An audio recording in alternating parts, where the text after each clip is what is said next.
Bonjour et bienvenue pour ce 8e journal de la culture confinée. Vous êtes toujours plus nombreux, donc ça fait vachement plaisir. Comme l'image derrière vous le suggère, cette petite œuvre de Jean-Luc Moerman, aujourd'hui on va aborder le nu. J'ai décidé de vous présenter cette fois-ci 5 artistes: Adrien Belgrand, Frédéric Léglise, Gérard Schlosser, Marion Bataillard et Florence Raymond. Le nu, c'est un genre de l'histoire de l'art et qui existe depuis l'origine. Il était présent à l'époque préhistorique pour un rôle symbolique. On va le voir aussi pendant la période égyptienne avec peut-être un statut social qui va être donné aux personnages qui seront nus. Pour la Grèce, on va voir que ça va être plus une expression divine. Le nu est plutôt masculin et on va voir qu'avec le temps, le nu va devenir plus féminin. Pendant la période romaine, le nu va plus être une expression de la beauté, par exemple. Pendant la période du Moyen-Âge, le nu va plus évoquer le péché originel. Et c'est à la Renaissance que le nu va reprendre une connotation peut-être plus érotique, va devenir un sujet à part entière. Le nu dans les commandes publiques va plus avoir un aspect divin. On va aussi recouvrir les nus avec des voiles, avec des feuilles de vigne, alors que certains commanditaires privés vont commander des nus plus érotiques. Petit à petit, le nu, comme ça, va devenir ce genre à part entière. On va attaquer des artistes contemporains qui ont décidé de se saisir de ce sujet-là et on va commencer avec Adrien Belgrand. Il va utiliser le nu pour nous parler du voyeur. Il va nous parler de ce rôle que le spectateur peut avoir par moment, d'être voyeur d'une scène. Et ce qu'il y a de fascinant dans les tableaux d'Adrien, c'est qu'on est vraiment ce voyeur extérieur. C'est-à-dire qu'on n'a pas la peur d'être surpris. On sent bien qu'on est spectateur d'une scène dans laquelle on est étranger. On va pouvoir regarder ces personnages en train de se baigner ou en train de se prélasser. On va être le spectateur passif d'une scène qui est plutôt érotique. Ensuite, je voulais vous parler de Frédéric Léglise.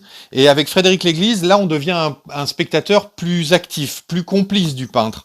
Et le modèle, même quand il ne nous regarde pas, il a quand même une complicité, un échange avec le spectateur. Dans le nu, on va voir que les grandes distinctions, c'est quand on est observé par le modèle ou au contraire quand on est spectateur. Et avec Frédéric Léglise, on est ce spectateur complice, par moment actif, on est par moment observé, et il va avoir comme ça un jeu avec l'abstraction dans le motif qu'il va utiliser aussi dans l'ornement, dans les vêtements. C'est un nu qui est voilé, dévoilé. On va jouer sur un érotisme du recouvrement. Cet érotisme, il va être accentué chez un autre peintre, Gérard Schlosser, qui a son exposition actuellement au Suquet des Artistes à Cannes. Et dans cette exposition, ce qui est marrant, c'est de voir comment le voyeur peut évoluer en fonction de son point de vue. Avec Gérard Schlosser, on va être vraiment dans un gros plan. On va se rapprocher de son sujet, on va se rapprocher du nu. Il y a toujours un jeu avec le paysage aussi. On va voir à l'arrière-plan des paysages, alors que le regard va être plongé, lui, sous un chemisier, et ce qui rajoute évidemment une force érotique très très forte dans le sujet. Je voulais vous parler de Marion Bataillard. Elle va proposer un nu qui est à la fois un portrait, un autoportrait. Elle va aborder grâce au nu l'histoire du sujet modèle, du modèle artiste, et c'est très souvent des mises en scène qu'elle va nous proposer en créant une sorte de mythologie personnelle autour de son travail, autour de son œuvre. Le nu va permettre d'interpeller le spectateur. On est réellement dans la proposition du peintre qui va faire en sorte que le spectateur soit presque appelé à participer à la scène qui est peinte. Et Marion va nous interpeller, pas tant dans un sujet de voyeur, mais dans une façon de participer à la composition qu'elle va nous proposer. Et enfin, je voulais terminer avec Florence Raymond, qui a son exposition à Châtillon, la déesse muette, à la Maison des Arts de Châtillon.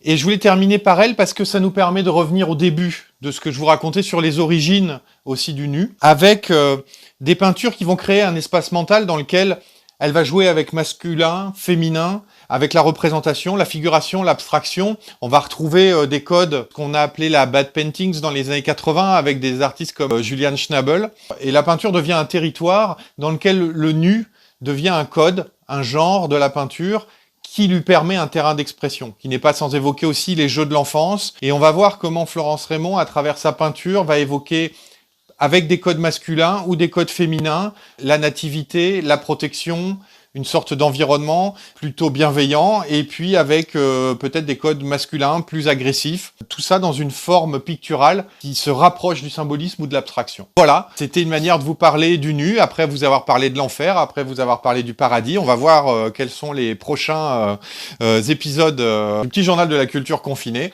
Et comme toujours, je voulais vous signaler les initiatives. Et c'est Camille Bardin qui m'a fait découvrir le compte de Margot Bruvin, qui vous propose des portraits d'artistes femmes pendant ce temps de confinement. Et c'est très très bien fait. C'est hyper agréable à regarder. On apprend plein de choses. Elle a déjà fait Frida Kahlo, elle a fait Linette Yadom-Boake, elle a fait Tracé Emine. Et je vous invite à aller voir sur son compte Instagram. Et évidemment, c'est pas parce qu'on est confiné qu'il faut... se laisser aller. Voilà, merci, heureusement que t'es là.